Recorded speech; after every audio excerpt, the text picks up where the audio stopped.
Welcome to Better Relationships, Better Work, where we explore how to make work better through the power of relationships. My name's Jason Lauritsen.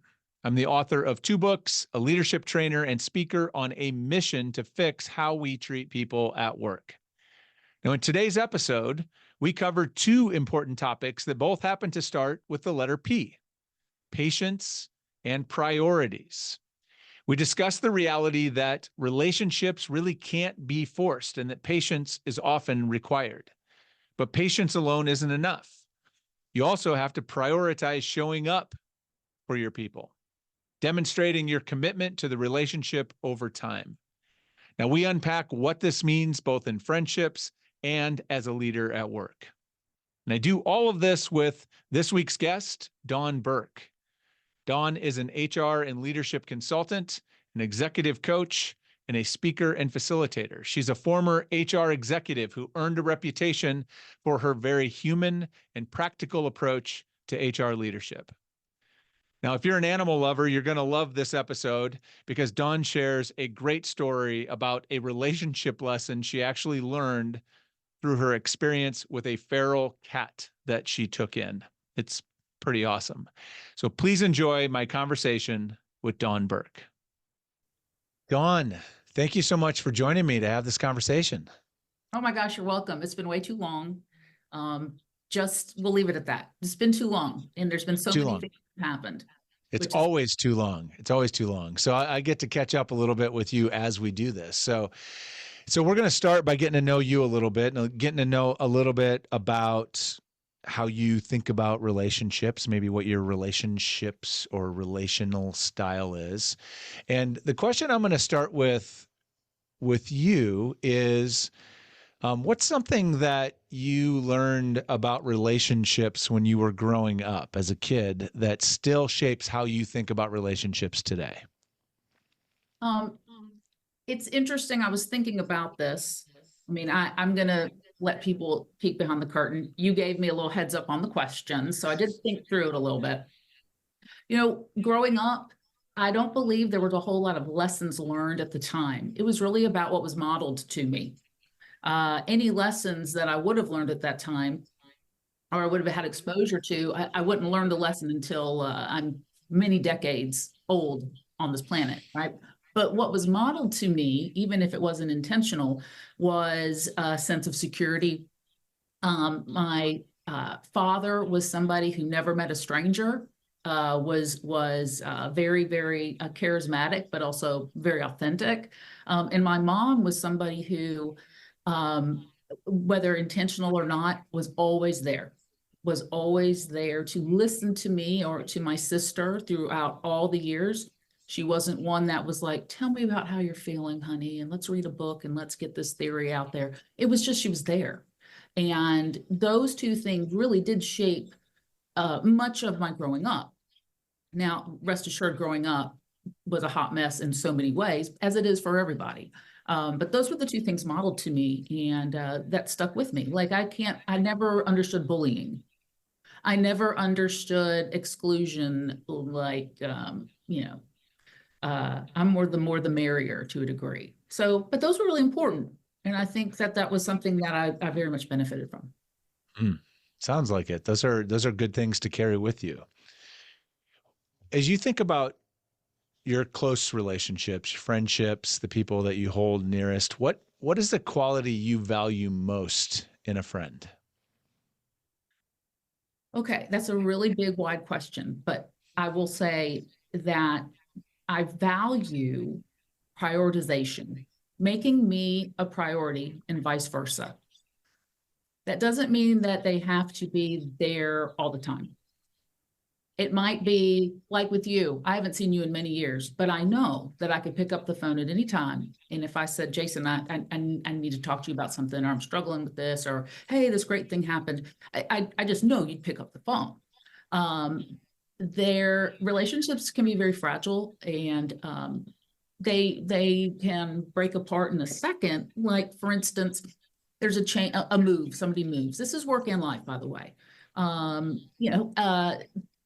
It could be that, an experience happened. It could be a variety of things. And some of the best people that you meet in life, you just slowly drift apart because of just natural things. Or now, because you have such access to remote ways of communicating, like we didn't have in the day. Oh, I'm, already Oldstein here. That if you don't prioritize it, then it's, it's just not a fruitful relationship, and it has to go both ways, for sure. And rest assured, there's a lot of other lessons and kind of foundational things that I think it's important for people to know before they even decide they're going to prioritize a certain relationship one way or the other. I hear in that too a little bit of, I mean, correct me if I'm wrong, but in prioritization, it sounds like there's a little bit of like, it's kind of commitment and intention sort of married together a little bit is what I'm hearing. Oh, absolutely. I think there's a few things. I believe there's a lot of people who want to be intentional or want to keep up the relationship. But one thing I read a really interesting article, because we're talking about work and life and whatnot. I read an article in the Atlantic just over this week. And one of the articles was about people who are addicted to success. They're success addicts. And this wasn't a really real sense. It wasn't, hyperbole or anything like that. And I realized throughout COVID, as I unwound and then had time to reflect and really change a lot of things, especially one of the things I got really, really educated on was behavioral change and habit change. And one of the things that I realized was I had to get clear on what was keeping me from deprioritizing making an effort for connection with folks. I've lived in a neighborhood at that point. I've lived in the neighborhood for 8 years, and I didn't know but 3 of my neighbors because I was always working. And what I learned, and I think this is up your alley, Jason, when we're talking about prioritization of friendship, if we're talking about creating shared experiences, if we're talking about so many things, patience, intention, really it comes down to us trying to figure out why is it that we even care? What do we want out of it? And usually what we are craving, our brain is craving a dopamine fix. There's something that we want from the relationship, whether it's achievement, like this was me trying to grab for success. The problem with that is it never ends. The way we are in America, valuing success and constant work, and that's just foundational, right or wrong. I realized a lot of that was driven by me wanting to be validated and me continuing to get this dopamine rush from not really the result, but from me thinking about the reward I was going to get.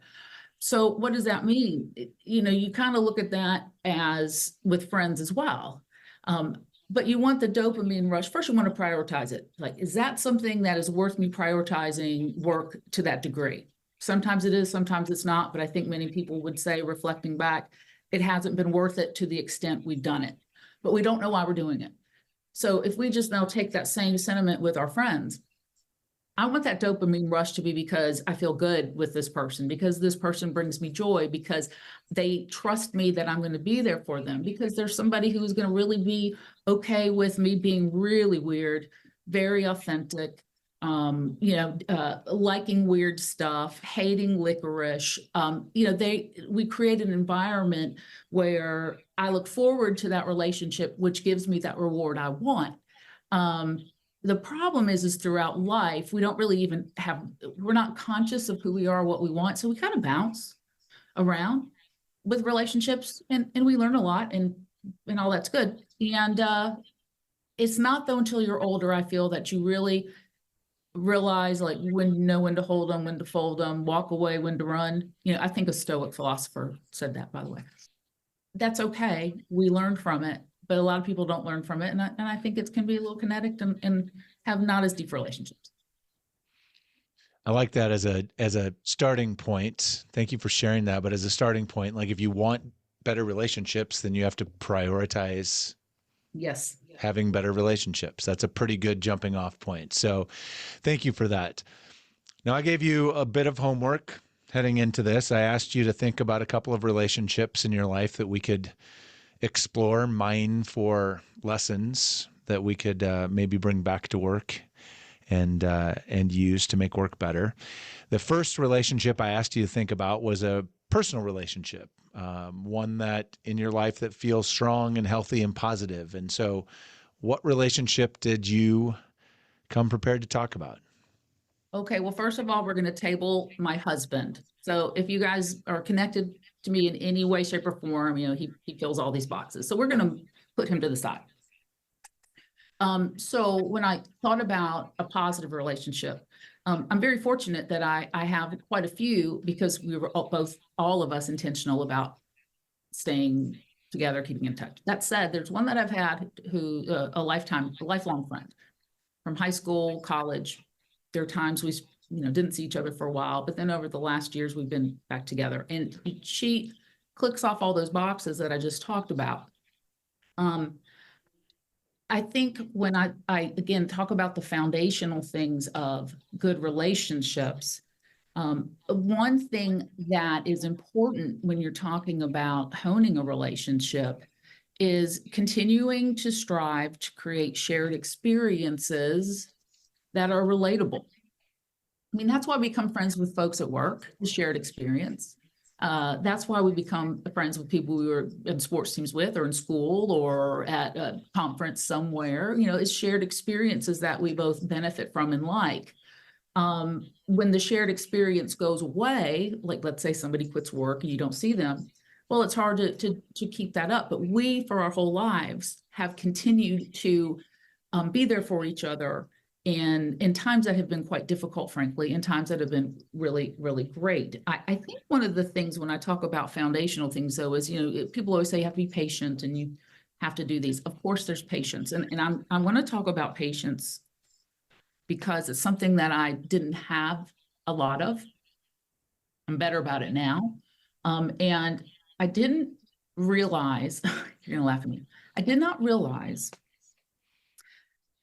the fundamentals of patience until a feral cat showed up at our house, probably about 18 months ago.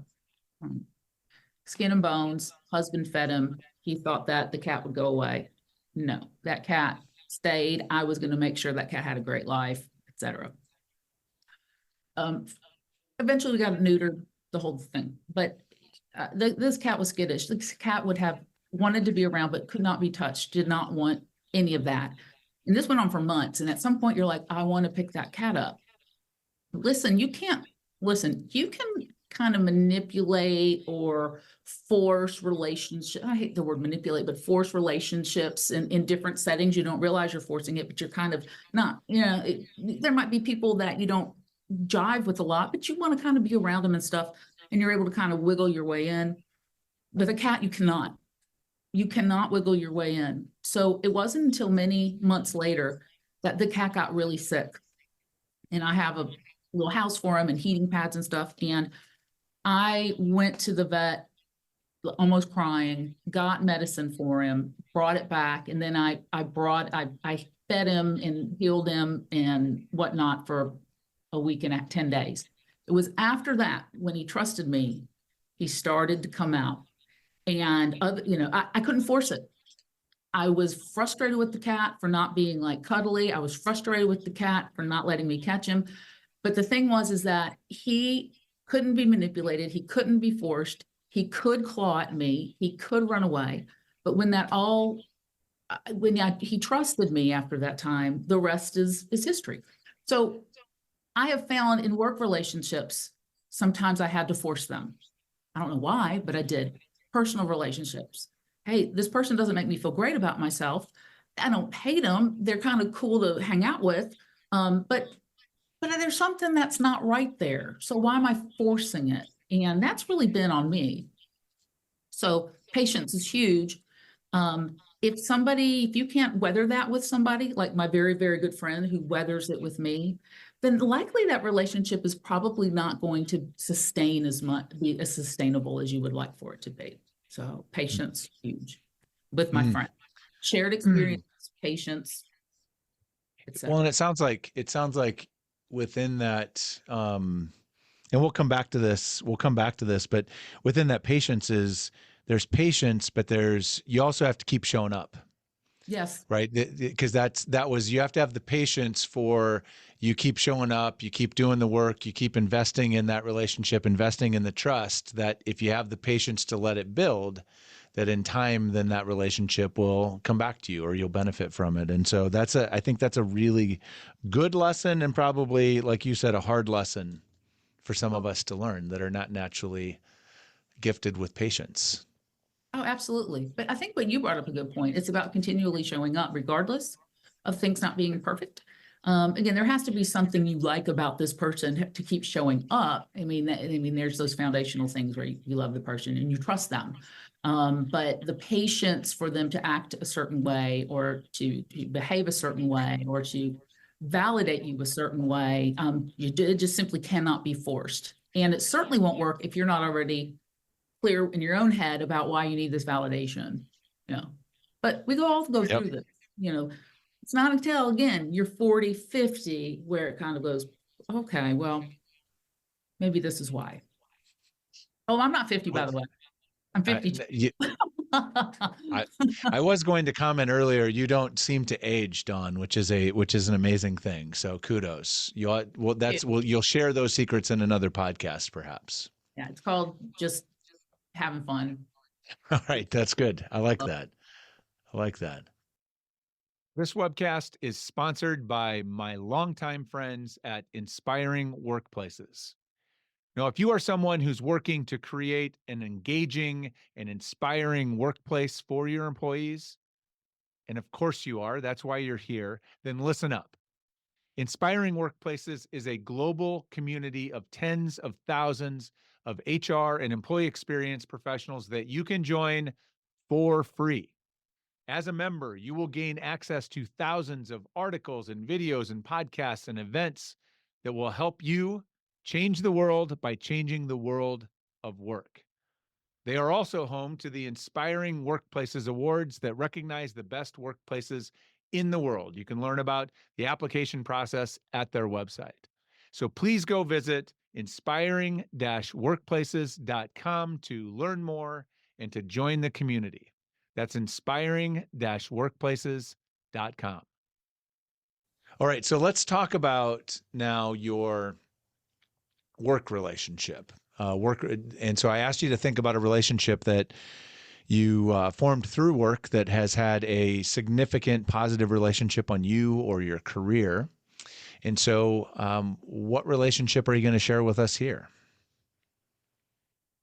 Well, I've also been fortunate that I have a lot of folks at work who I'm proud to say, we're still friends. And the whole back and forth in the work world of can a boss, leader, HR person really be friends with somebody? And I think to a good extent, you absolutely can be. There's a lot of variables there. The biggest one being, well, at some point I might have some amount of control over you. Doesn't mean I want it, but based on the work, based on the role. And that usually is a big problem for sustainable relationships. It's not cohesive. That's not a good thing. But there are people, if you're clear on expectations, and that's where people go wrong at work. Oh, in life too. We have an expectation, and then the reality is not the same. We don't want to accept that reality. And that's the change piece where we're like, this doesn't work for me.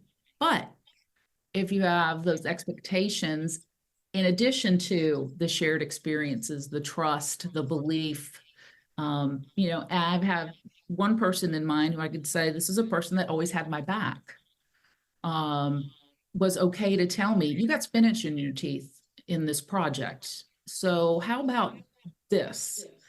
And because we trusted each other, I knew that, and that's another thing I'll talk about in a minute. I knew that the criticism was not mean-spirited.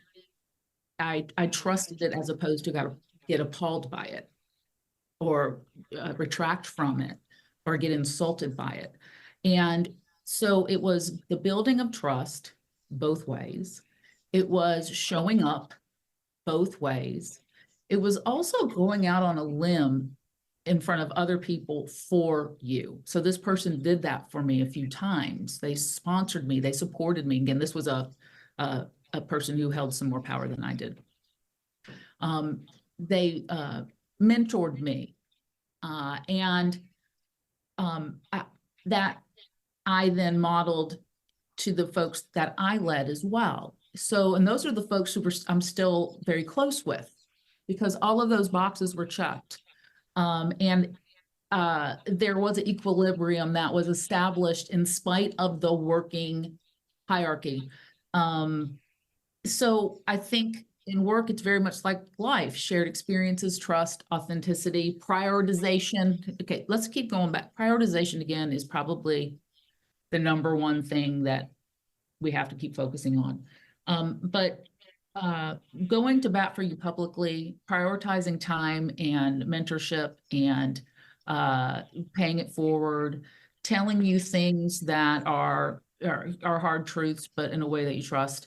That's what this person did for me. So, I'm probably talking in a circle, but you can edit that part out.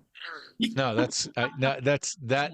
There's lots of good stuff in there, and I think it naturally leads us to kind of transitioning into thinking about how do we take this stuff, these lessons and insights that you've shared here, and apply those to work, whether that's how we think broadly about the employee relationship we're creating, or whether it's from a leadership role. And where I'll start there is, this prioritization thing is like a great insight and an important insight. And so when you think about that, if we think about work, and I'm thinking, we think about if I'm a manager or leader of a team, or if I am an HR person thinking about how to foster a better work experience, what does prioritization look like in terms of what we want our managers and leaders to do with their people? How would you help them think about creating that, or leaning into that with their people? Okay, this is going to be simple. Prioritize time with them one-on-one. Again, that's the, this is the age-old issue that even good managers really struggle with. I don't think it's a lack of caring about sharing your time with your direct reports, but the bottom line is that many fail miserably because they're overworked, because they don't know how to. They never learned skills to be a manager. They're not good with one-on-ones. So they don't do it. They have the philosophy of, hey, if you don't hear from me, then everything's great. You can choose, have a little more control and set a little more boundaries about what's keeping you from prioritizing time with your employees to connect with them. And just simply do it. The rewards will be 100-fold. And I think that's also true in so many ways. We have to always go back and think about what is keeping us from doing things in a way that we know would probably work better, or why do we do things not knowing that there's another way to work better? And a lot of the times we have no idea. And until we have a strong idea of why that's important, probably going to flounder. And of course, that we can talk about the modern workforce. Now, the modern workforce now is like 20 years old, 20 years of this, who's wanted this, but they want to be heard. They want to be validated. They want to feel trust. They want to have autonomy and agency. That's a lot they want, but start with giving them your time.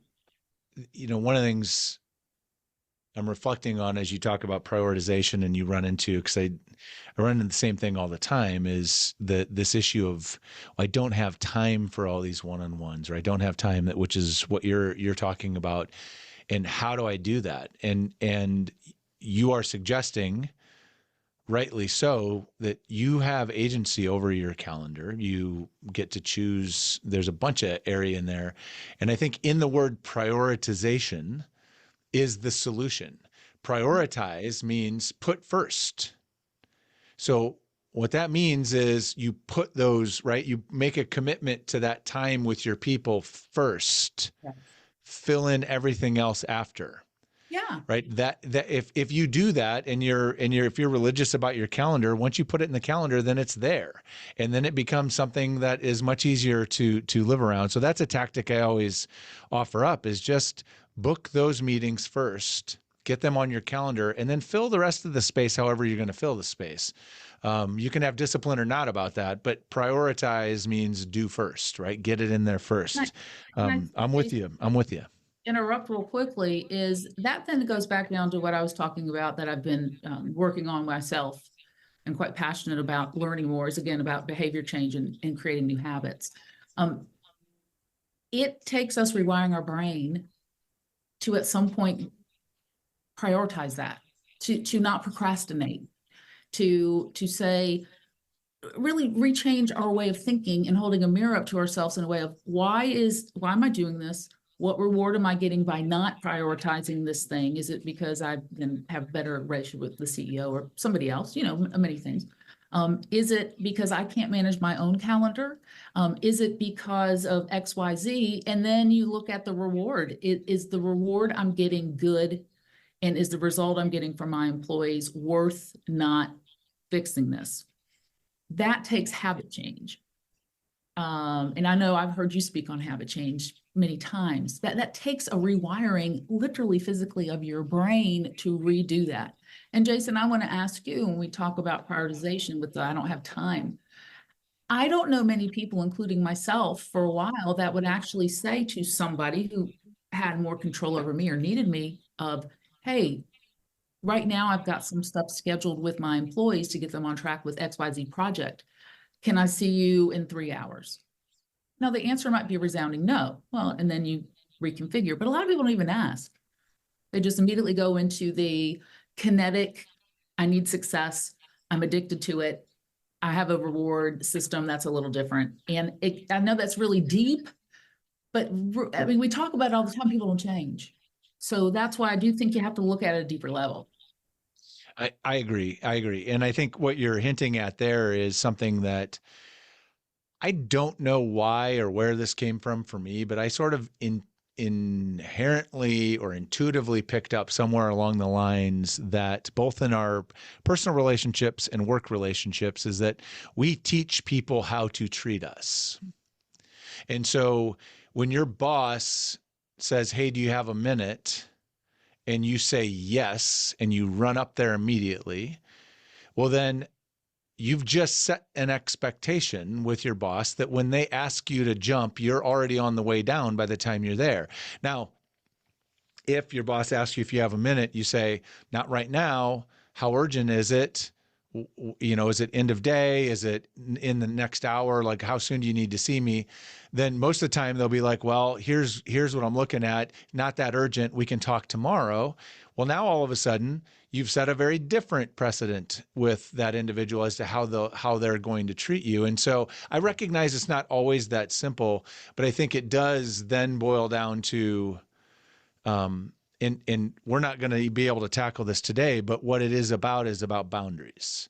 It's about being able to set and hold boundaries. And I understand that's a complicated thing that we would need an entire probably season of a podcast to talk about this appropriately. And there are other people that probably have talked about it more skillfully, but I think you're right. That's a really important thing for us to do. But I think you nailed it, is if we go back to sort of the essence of what you shared with us today, is that if you want better relationships with others, then you have to prioritize having better relationships with others, whether that's your friends or your spouse or the people you manage. You've got to make time and you've got to keep showing up. That is really powerful. And I think if you follow that simple advice, you'll have better relationships in all parts of your life. That's right. And I know you want to wrap this up, but I'm going to give you one follow-up to what you said that I think it's Go important. for it. It is about setting boundaries, but we also have to ask ourselves, why is it that when such and such calls, I put everything down and run to it? Well, guess what? I also want that validation from my boss. I want their time. I want their ear. I want them to, at least in some way give me some indication that I'm important. And usually, when we do that to others and we jump to somebody else, it's because they haven't necessarily given us that time as well.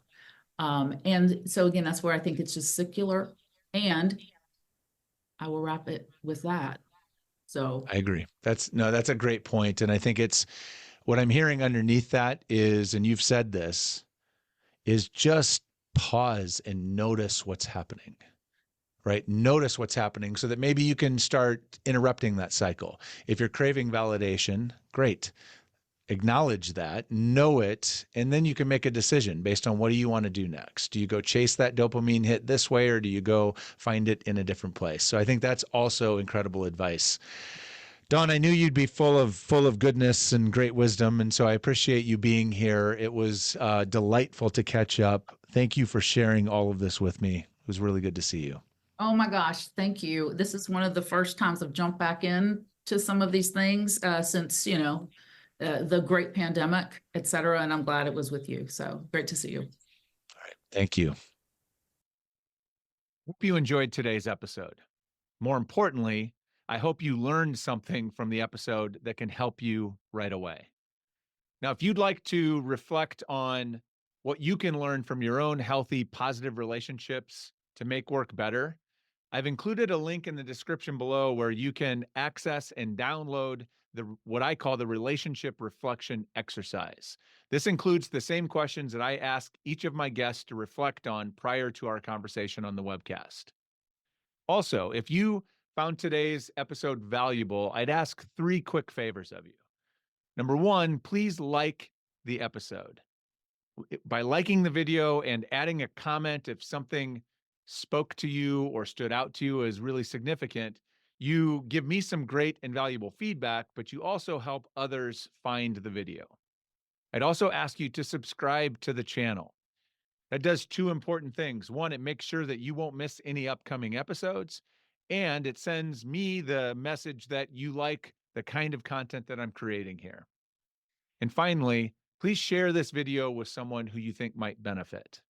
What better gift can you give someone than the gift of better relationships and a better work experience? I'm really grateful that you were here today, and I look forward to seeing you next time.